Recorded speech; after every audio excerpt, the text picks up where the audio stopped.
ওয়ালাইকুম আসসালাম। কি হাইটে হজে যাচ্ছেন? জি, আল্লাহর রাস্তায় রওনা দিয়েছি। আচ্ছা আচ্ছা। এই দিদি কোথায় যাবেন এখন? আসসালামু আলাইকুম। এই রাস্তা ধরে কুষ্টিয়া চলে যাবো। আসসালামু কুষ্টিয়া। আলাইকুম। ভাই দোয়া করেন আমার জন্য হবে যে আল্লাহ যদি দোয়া দেয়া যায়। করবেন, আমি সবার জন্য দোয়া করি।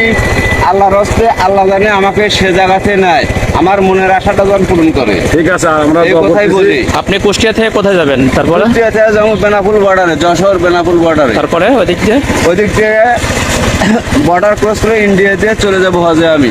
পাকিস্তান থেকে ইরান, ইরান থেকে ইরাক, আচ্ছা আচ্ছা, ঠিক তারপরে আছে। সৌদি আরব। আমাদের জন্য দোয়া করেন।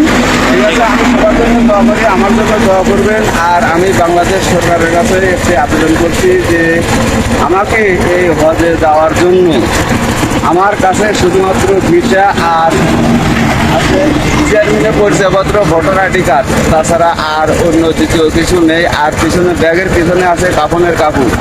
কিন্তু কোনো বর্ডারে জানি আমাকে না আটকায়, এই জন্য সরকারের কাছে আমি আবেদন করছি আমাকে যেন একটা কাগজ দেয় এবং ভিসা দেয় সবটি রাষ্ট্রে, যে আমি যেন সৌদি আরব থেকে হজ করে ঘুরে আসতে পারি।